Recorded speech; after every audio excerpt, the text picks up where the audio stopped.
necesito ayuda, chicos. Es que estaba pensando en qué título le podemos poner al programa. Y se me ocurría una opción, pero no sé yo si... No sé. Miedo me das. Ya me doy miedo a mí mismo. Como es un programa sobre la NASA y vamos a hablar de Von Braun, había pensado llamarlo Cosas Nazis. Pero no sé si el algoritmo nos lo va a permitir. Cosas nazis del espacio. No, nazi, pero nazis. Qué juego con de ese, palabras. ¿no? Como eso. O Nachi, ¿No? Nachi también lo puedes Nazi, poner. es verdad, sí. No, Sergio no lo ve. No, Yo te estaba esperando, como estamos grabando en casa, que iba a ser la NASA en casa, pero no... no. Mira, la NASA en casa me gusta. Pues incluso peor. Es ¿no? casi peor, sí. Sí, no sé. Sí. Bueno, aunque lo de casa también ya sabes que son las siglas también de una compañía pues también. española. O sea Bueno, que también tiene su punto. Pues cosas casi nazis. Bueno, lo dejamos aquí. Nachi, y Nachi. Me gusta más Nachi sí. que Nazi. Ya, también. O Nancy. ¿Podemos empezar el programa? Buscamos los límites de la ciencia, el futuro de la tecnología, el alcance de la mente humana. Esto es Mindfacts. Bienvenidos a Mindfacts, donde cada semana buscamos los límites de la ciencia, de la tecnología y de la tontería humana, de verdad. Sí, es que no.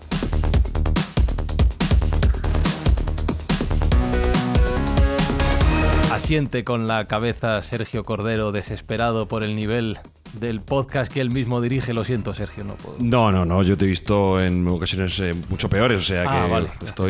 estoy satisfecho y contento de que solo se ha quedado en esta chorrada. Vamos, podríamos haber ido mucho más abajo. Siempre positivos, Jesús Callejo, siempre positivos. Siempre. Para que veáis que vamos ya subiendo el nivel, voy a utilizar el primer lema que utilizaron los primeros astronautas. Más alto, más rápido y más lejos. Hasta el infinito y más allá. Eso me hace pensar, Alberto Espinosa, Sí. me lo tomo como un reto para superar mi propia estupidez. Sí, claro. lo puedo hacer peor. No sé de dónde tienes el límite de la absurdo, Ya. tío. Yo tampoco. De la tontería humana. Lo podemos intentar descubrir, pero no sé si me atrevo.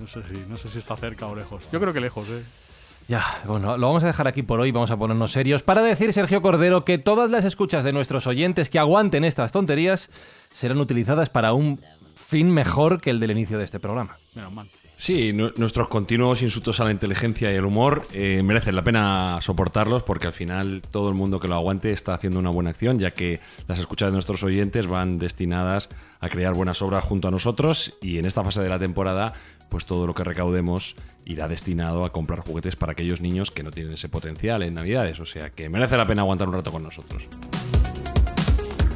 Y dicho todo esto, comenzamos esta edición de Mindfacts dedicada a hablar de cosas Chachis. Ya.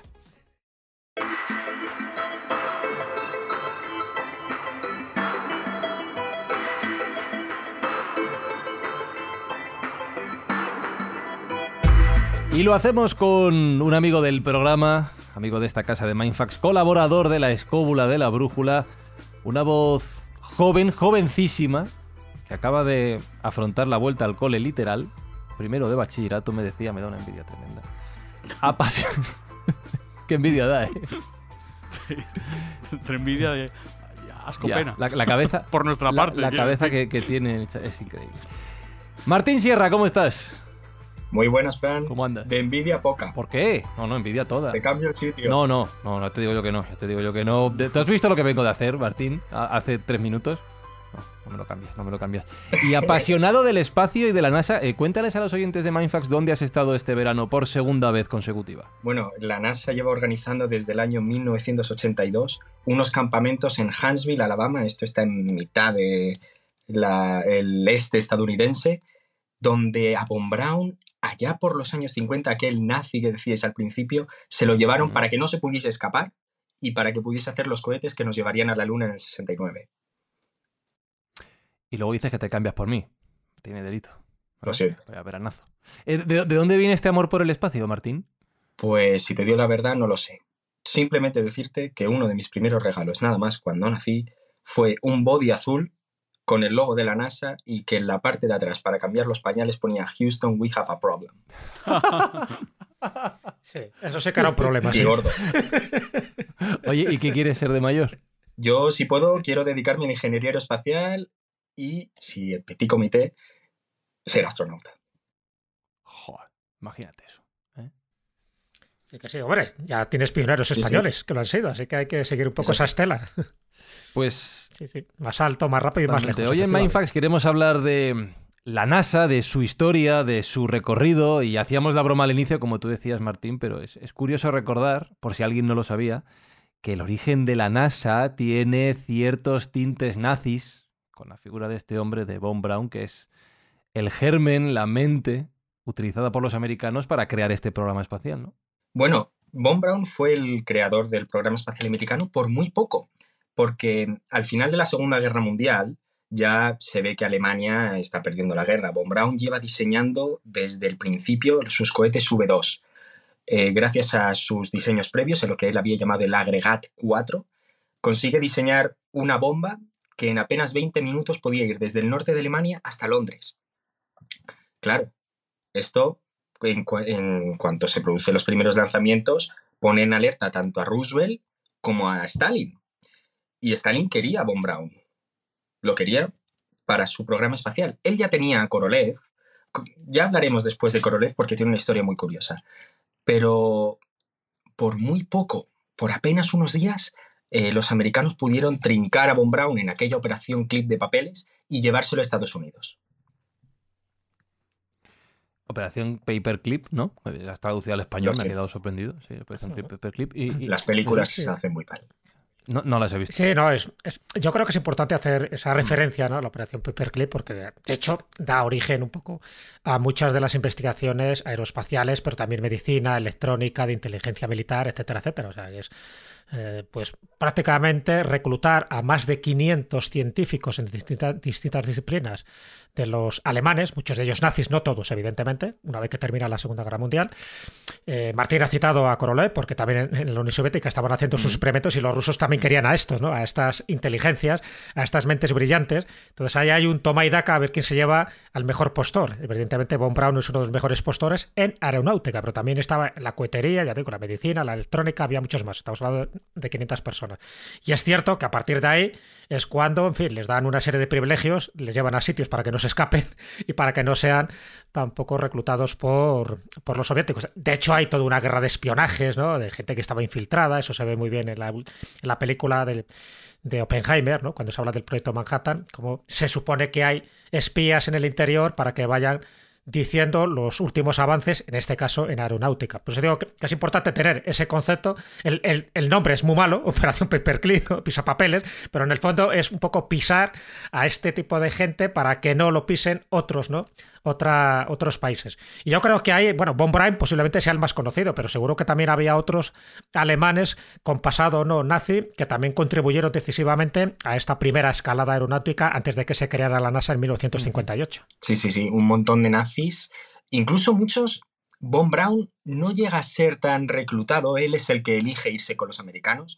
Él se presenta a pocos días de la rendición de Berlín, consigue escapar en un coche con 4 científicos más y se presentan en una base de los Alpes franceses, con una base americana, y estaba cerca MacArthur, ya terminando de cercar el sitio de Berlín, y él es el que dice: Alemania ya está acabada, necesitamos ayuda y queremos irnos con vosotros, porque con la Unión Soviética ya se había visto que no había mucho trato.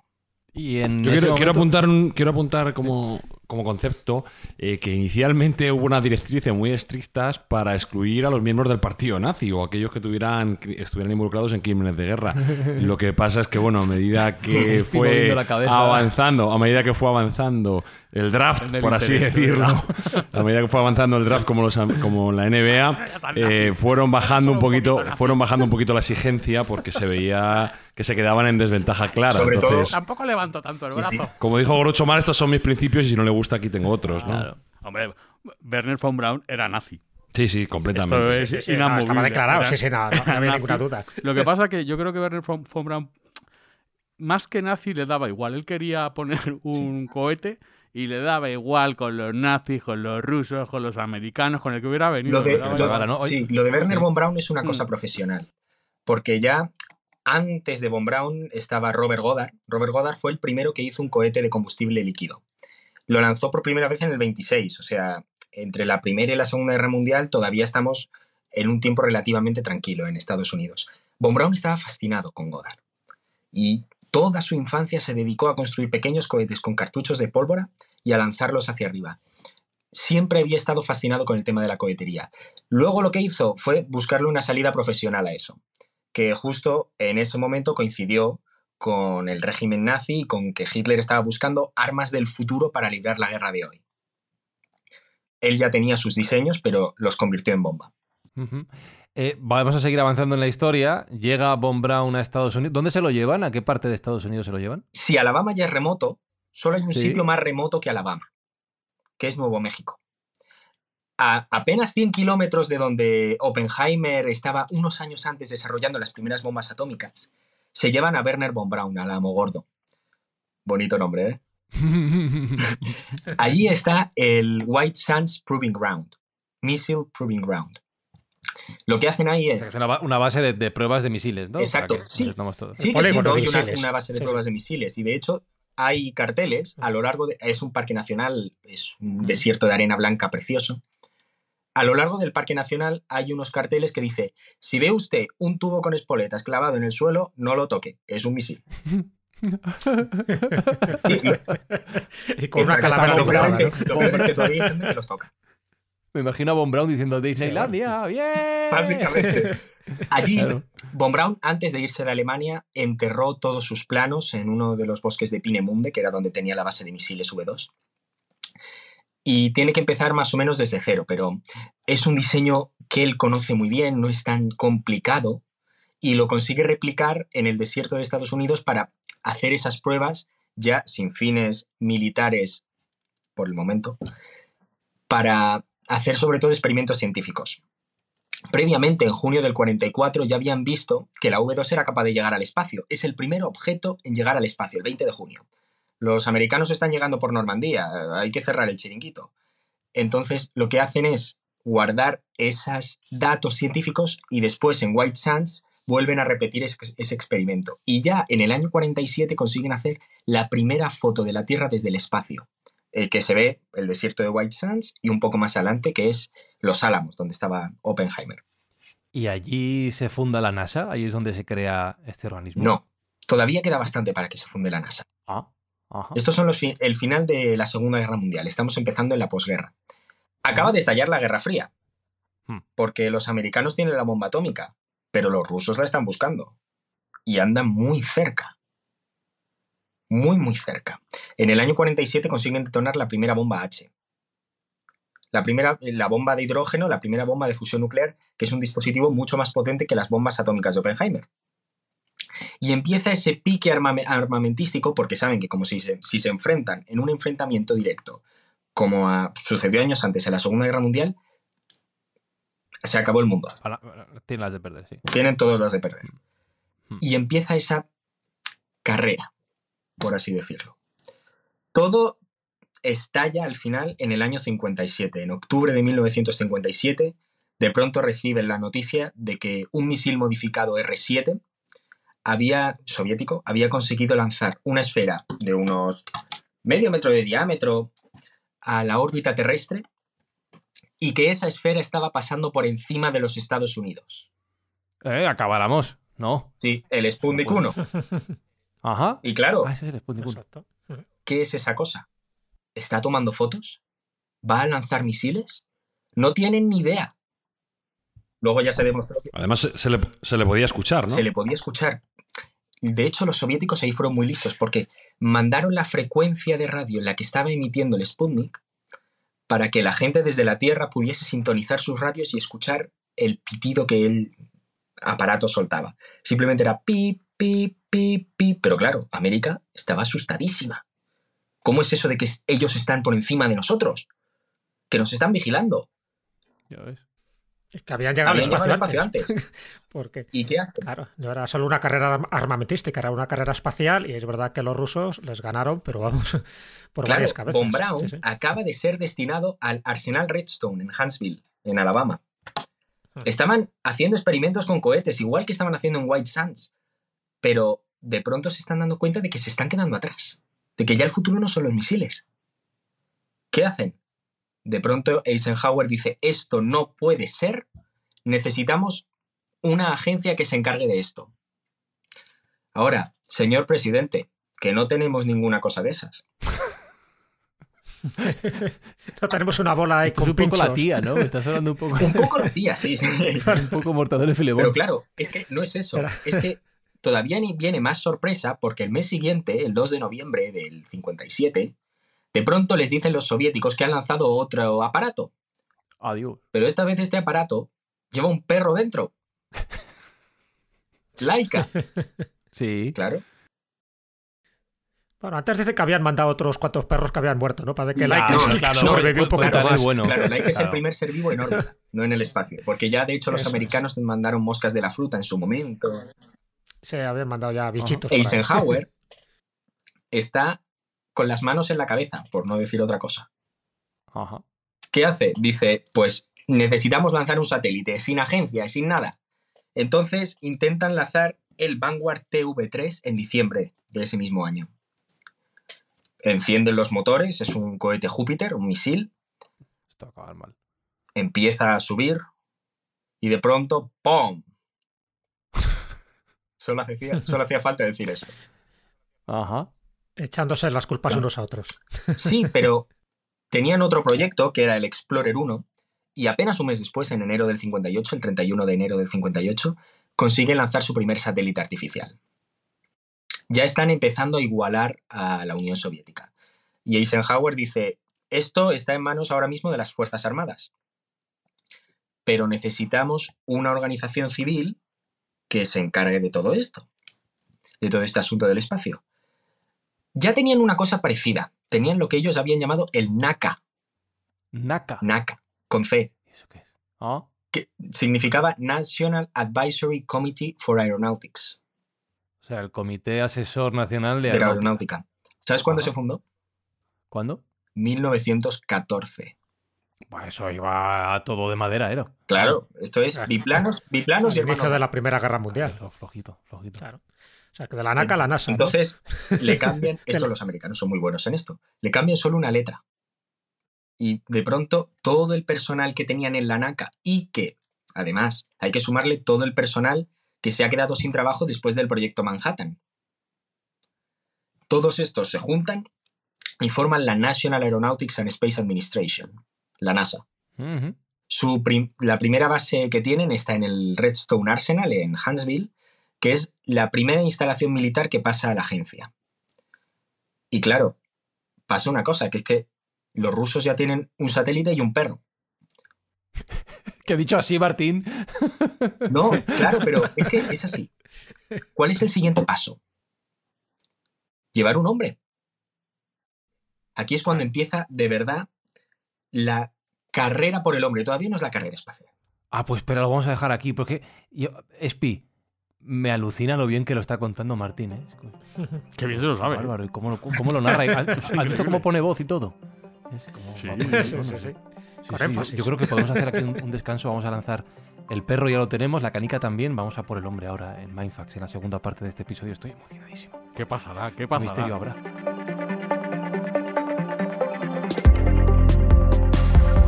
Me encanta porque Martín, a pesar de su juventud, ha pillado la referencia a Rafael. Hay mitos que nunca, Hombre. nunca pasan. Bueno, entonces tenemos al perro. Bueno, tenemos al perro, lo que queda del perro. Tenemos a la Sputnik 1 y 2 dando vueltas. Tenemos a los primeros intentos americanos y la NASA ya fundada.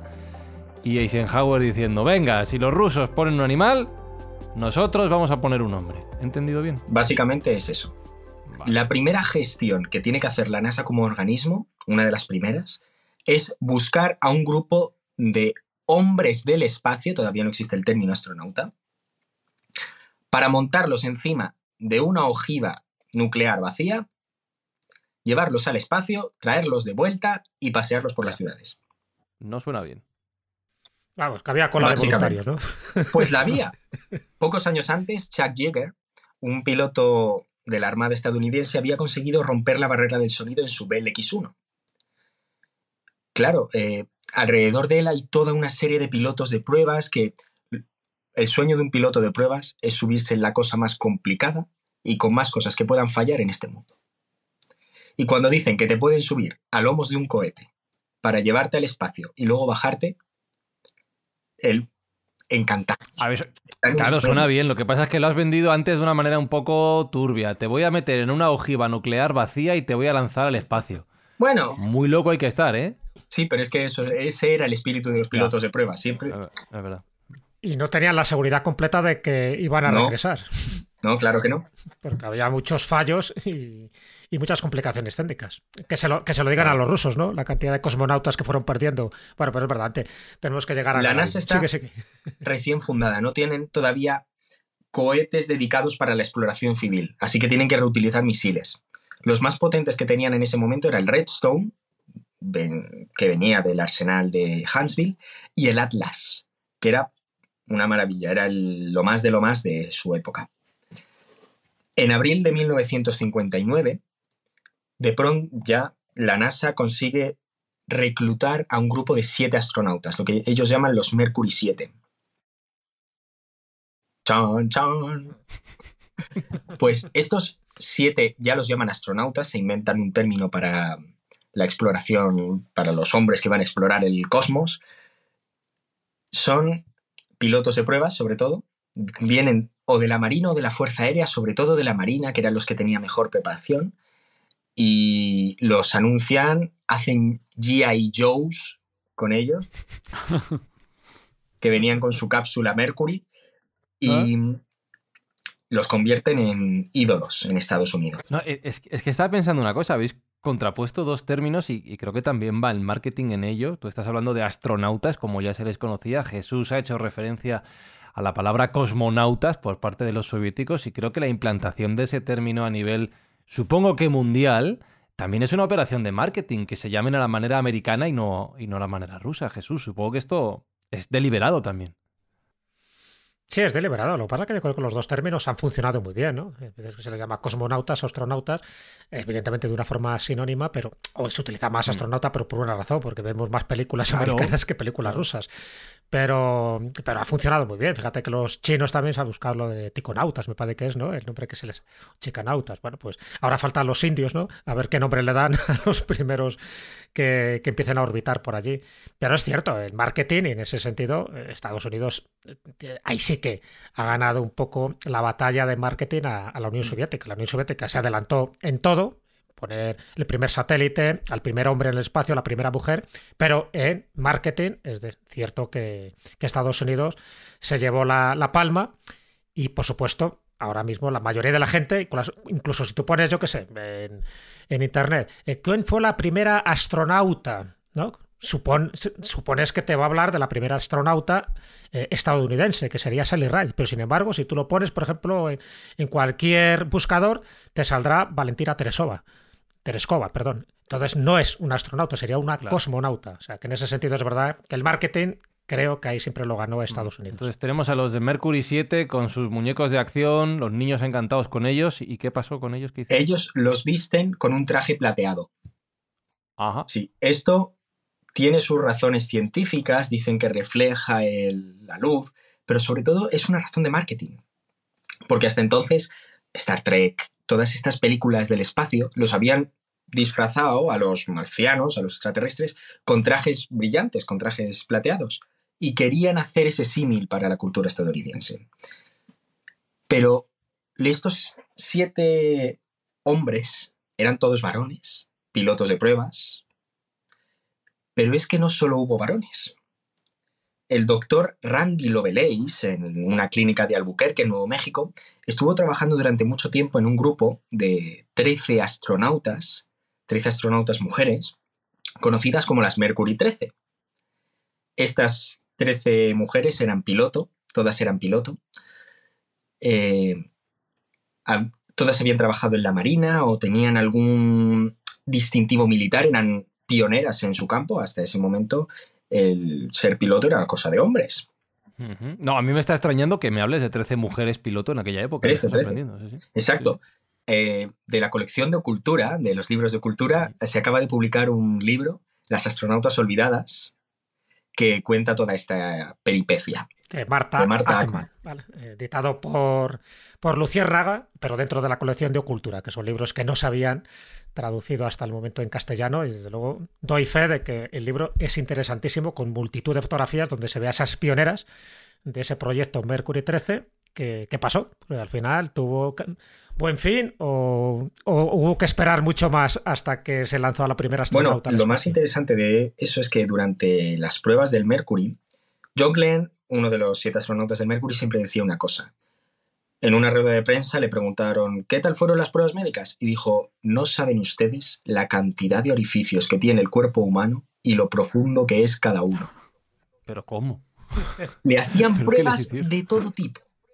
De estrés, de fluidos, de fuerza, de todo. Los metían en batidoras, los subían en aviones y los tiraban en picado para ver cómo reaccionaban a la gravedad cero.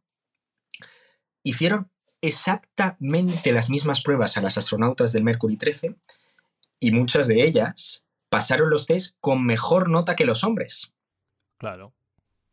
O sea que estaban muy preparadas para ir al espacio. El doctor Lovelace propone a la agencia llevar a este grupo de astronautas al espacio y manda un comunicado a la Casa Blanca.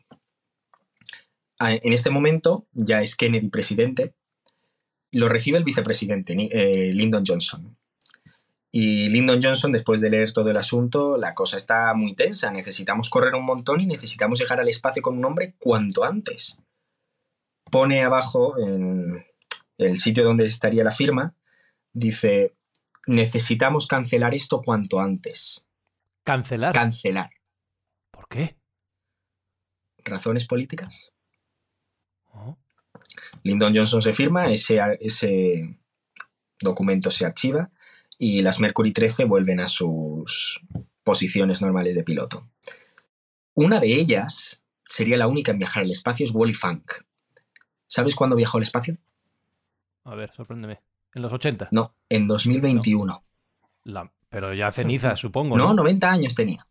¿En serio? Subió en la cápsula New Shepard de Blue Origin, que Jeff Bezos había escuchado la historia, le hizo mucha gracia y un poco en parte de justicia divina, decidió subirla a una de estas cápsulas y llevarla por fin al espacio. Qué bueno, fíjate. Hombre, era su último deseo, ¿no? Y nunca mejor Joder, dicho. Con 90 años se puede hacer de todo, qué barbaridad. Al final el karma también recompensa. Sí. Sí, es verdad. Bueno, mira, que fue un regalazo. Pero digo, qué oportunidad de oro perdió Estados Unidos, porque todo esto se hace en 1960 y cuando se clausura el proyecto de Mercury 13, al fin, 3 años después, en 1963 es cuando Valentina Tereskova pues apunta al tanto, vamos, ella y la Unión Soviética. Pues digo que no sé por qué, dando las pruebas positivas y sabiendo que las mujeres tenían incluso mejores capacidades físicas que los hombres, por cuestiones políticas exclusivamente o por cuestiones a veces geoestratégicas, porque estaban interesados más en otros inventos, claro, otros proyectos militares. Estaban más interesados, sobre todo. Los Mercury 7 ya estaban dentro del programa, ya se habían anunciado, ya estaban con simuladores, aprendiendo un poco a pilotar la cápsula. Y empezar de nuevo con una nueva promoción de astronautas era inviable en este momento. ¿Y qué pasó con los Mercury 7, precisamente? Los Mercury 7 continúan entrenando y uno de los primeros cohetes, el Mercury Redstone, es lanzado en enero de 1961.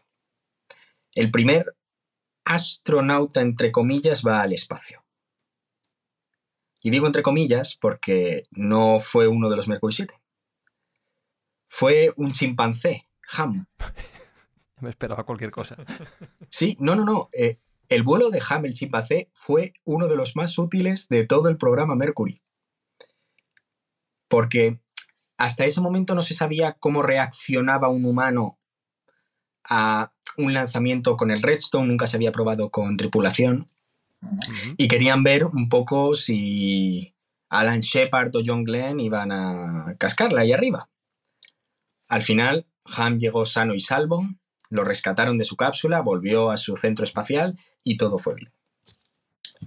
Y claro, ya hay luz verde para ese lanzamiento del primer astronauta. Sucede en mayo del 61, el 5 de mayo de 1961. Despega el Mercury Redstone. Después de 4 horas de espera con Alan Shepard dentro, porque habían tenido unos problemas técnicos, Lo mejor para estar tranquilo, ¿eh? Yo me tengo que esperar 4 horas a que lancen el cohete o cualquier problemas técnicos, vamos, salgo corriendo de ahí, pero... Sí, pero Al no estaba tan tranquilo. El Capcom, que es el que habla entre el astronauta y el control de misión, era John Glenn en ese momento. Y en un momento dado, a las 2 horas de entrar en la cápsula, Alan Shepard le dice: John, ya es tarde para ir al baño, ¿verdad? Claro, pobre. Y dice: No pudo salir. Esto está presurizado, tú no puedes salir de ahí hasta que no hayas vuelto del espacio. Y dice: ya, pero es que no me puedo aguantar. ¿Cómo que no te puedes aguantar? Que no, Claro. que me lo voy a hacer encima. Que me lo hago. El primer americano fue al espacio con su traje espacial lleno de... ¡No! ¡No! Sí. ¡Martín! ¡No! Se nos cae un ídolo. Eso no lo cuentan las pelis. No lo... ¿Y ese traje se ha vendido en alguna subasta? Porque eso Eso se se cotiza cotiza. mucho, ¿eh? No, lo rescataron y hoy en día está en el museo, si no recuerdo mal, del Centro Johnson, en Houston. Pero Lo limpio. lavaron. Pues eso no lo sé. De todos modos, como decía Brad Pitt en el Club de la Lucha, la orina es aséptica y se puede hasta beber, o sea que No, tampoco no pasa sabemos nada. lo que hizo Sergio. No sabemos lo que Y hizo. sobre todo, hay que pensar una cosa, el vuelo de Alan Shepard duró 15 minutos. Ya, hombre, pero entre que despegas 4 horas, 15 minutos dando vueltas, luego te rescatan, te sacan de la nave. Los nervios. Claro. El Desde estrés. entonces, siempre en los trajes espaciales se incluye un pañal. Claro. Claro. Así avanza la ciencia. Se Así dieron avanza cuenta, la ¿no? ciencia. De que era necesario. Oye, y mientras tanto los rusos ya habían experimentado con esto, habían llegado a estas conclusiones. ¿Cómo iban los rusos? Ya habían Claro, puesto ya habían pañales puesto una abertura en la parte de atrás. ¿Cómo Los iban rusos simplemente le decían a sus cosmonautas: aguántense o al gulag. Pero ¿cómo iba su programa espacial? ¿Habían avanzado? ¿Iban a buen ritmo? Y iban un poco retrasados, todavía no habían dado el siguiente paso. Lo que pasa es que ahora mismo no se están centrando tanto en la exploración humana del espacio, sino en sondas. La Luna 2 llega sobre 1960 a la Luna y es el primer objeto fabricado por el hombre que impacta sobre la superficie lunar. Que impacta, no tenía previsto aterrizar, simplemente era un impactador. O sea, que apuntaban y se estrellaba. Y consigue dar esos primeros pasos adelantando a Estados Unidos en ese asunto. Luego los Estados Unidos retomarán terreno. Pero hasta entonces era un poco así el panorama que Que había. tenemos el pique abierto, ¿no? En aquel momento ya de a ver quién consigue antes. El pique está totalmente abierto. Pero es que todavía ese pique aumenta más porque, claro, los americanos ahora están encantados. Hemos lanzado a un americano al espacio, lo hemos traído de vuelta, está sano y salvo y haciéndose fotos con la prensa. De pronto llega el fatídico día del 25 de mayo de 1961, apenas 20 días después del lanzamiento de Shepard. Llega el nuevo presidente, Kennedy, se sube al estrado del Congreso y dice: señores, necesitamos mandar a un hombre a la Luna antes de que acabe la década. Las sonrisas se le quitan a todos los tipos de la NASA.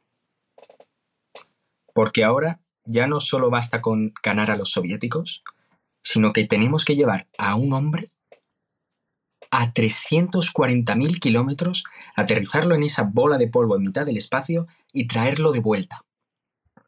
Sano y salvo, igual que Shepard. Ya decía yo que porque decías lo de fatídico, claro, me imagino a los de la NASA haciéndose pis ellos en ese momento. Exacto. Los de la NASA conteniendo el aliento y diciendo: esto hay que ponerse en marcha ahora mismo. Porque de nuevo los rusos habían ganado ese round, ¿no? Ese asalto al poner a Gagarin unos días antes de lo que fue Shepard a la órbita, que en realidad parece ser que no alcanzó la órbita Shepard, ¿no? Fue un vuelo No, sí, suborbital. el Vostok 1 tuvo sus problemas, no, se dice que no llegó a la órbita, sobre todo es que el espacio, tal y como tal, se considera a partir de una línea imaginaria que hemos trazado a 100 kilómetros de altura llamada la línea de Kármán. Y la órbita de Gagarin se ve que estaba unos pocos kilómetros por debajo de esa línea, que había llegado al espacio pero no había dado la órbita entera.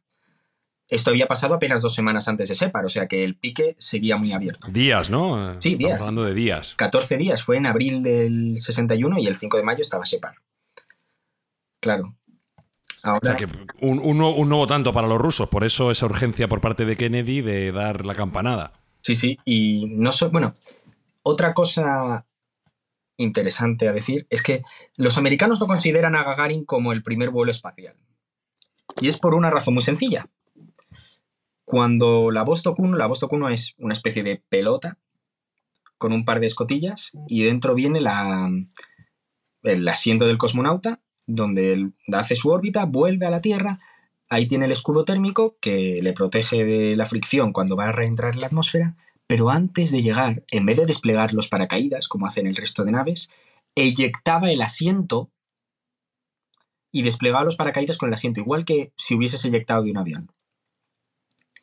Entonces, al no aterrizar con tu cápsula, no se le considera tanto... Bueno, se considera, pero... Esto es un poco pataleta de niño pequeño, ¿no? Es un poco pataleta, sí. Si no aterrizas con tu cápsula, no vale. Claro. Básicamente. Sí, un poquito. Continúa todo esto, Shepard ya está en tierra, y el siguiente vuelo le toca al más bajito de los astronautas, a Gus Grissom. Gus Grissom dice... Shepard había llamado a su cápsula, dice, la Freedom 7. ¿Puedo llamar yo a la mía algo? Y dicen, venga, ponle nombre a tu cápsula. Dice, la Liberty Bell. La campana de la libertad. La campana de la libertad está ahora mismo expuesta en Virginia o en Maryland. Está en Filadelfia, sí. No, en Filadelfia, sí. Sí. ¿Has visto la campana? ¿Alguna foto de la campana? He estado junto con ella, sí. ¿Sí? Altamente decepcionante, te puedo decir. Sí, yo no he estado, pero bueno. Es pequeñita. ¿Cómo está? ¿Está entera o no? Sí, está bastante entera. Está dentro de una urna de metacrilato para que nadie la pueda tocar.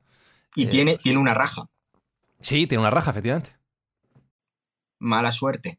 Gus Grissom llamó a su cápsula la Liberty Bell. Ay, Dios. Fue al espacio, igual que Shepard, subió, bajó, y al reentrar en la atmósfera, su cápsula se agrietó. Ameriza, parece que no pasa nada, pero empieza a entrar agua dentro de la nave. Gus Grissom consigue escapar muy rápido de ahí dentro y se consigue salvar. Pero mientras los marines que lo están recogiendo a él intentan rescatar la cápsula, es el mismo Grissom el que dice, no me rescatéis a mí, coged la cápsula, porque estaba llena de instrumentos y de experimentos que tenían un montón de valor científico. Al final no, al final rescatan a Grissom, pero ya le dicen, oye chaval, la próxima vez cuidadito con el nombre. Básicamente dijeron eso. Pasa que este hombre ya tenía un destino un poco fatal, ¿no? Tampoco sobrevivió mucho. No. Bueno, al final. Este es uno de mis astronautas favoritos de todo el programa espacial.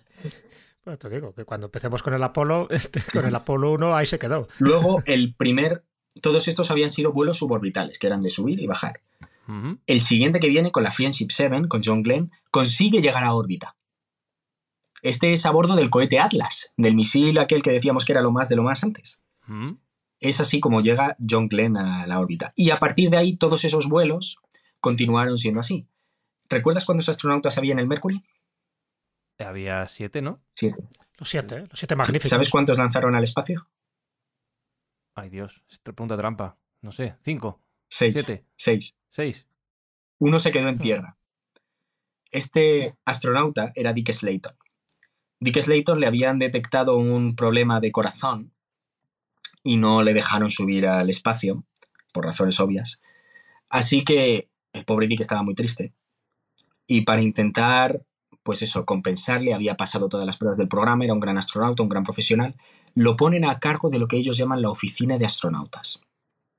A partir de ahora será Dick Slayton el que elija qué astronauta sube, en qué misión y cuándo. O sea que se convirtió en un pez gordo de la NASA. Uh-huh. Y aquí es donde termina el programa Mercury. Porque ya sabemos que podemos ir al espacio, que la gente no se muere yendo al espacio, y podemos empezar a prepararnos para ese desafío de Kennedy. El objetivo, lo primero que hacen es diseñar una nueva cápsula. Parecida a la Mercury, diseñan la cápsula Gemini. La cápsula Gemini se la dejan diseñar a los astronautas. Es un error fatal. Porque los astronautas eran todos pilotos de prueba. Así que lo que te hacen es un caza. Dejaron a cargo a Gus Grissom, al mismo que había hundido la cápsula. Uh-huh. O sea... Uh-huh. Jo, habían elegido al mejor, ¿eh? Han Muy elegido al bien. mejor. Sí. Bárbaro. Bueno, pues ya tenía experiencia en Claro, desastres. Exacto, sabía que podía ir mal. diseña un caza que va al espacio. Los asientos van en la misma disposición que un caza, se despega así, pero los asientos van con su ventanilla frontal, pueden apuntar, tienen sus diferentes cosas. Las escotillas son como las puertas de un caza y tiene asientos eyectables. O sea, que es un avión que va para arriba. Es un avión que va para arriba. Ajá. La disposición de los mandos es exactamente la misma que un caza. Y Gus Grissom, que era el más bajito de los 7 del Mercury, y se lo recordaba mucho, dice, pues ¿sabéis qué? Es mi momento de vengarme. Diseña la cápsula para gente con su estatura. De forma que muchos astronautas del Mercury quedaron excluidos del programa Gemini porque no cabían. Y tuvieron que reclutar a toda una serie nueva de astronautas para poder meterlos dentro de la cápsula. ¿Cuál era la altura máxima? 1,60. Pues por ahí andaba la cosa. Gus Grissom era 1,68, el resto era como 1,80. Y entre ese nuevo grupo de astronautas entra un joven piloto de la Marina llamado Neil Armstrong. Hombre. Ese Yo tiene futuro, creo que con esa frase lo podemos dejar aquí, en este episodio de Mindfax, en alto, con Neil Armstrong entrando en la NASA. Y Martín, si te parece, seguimos con la historia la próxima semana. Pues lo has dejado ahí, Fer. Me parece perfecto. ¿Te parece bien? Maravilloso. Ahí lo dejamos.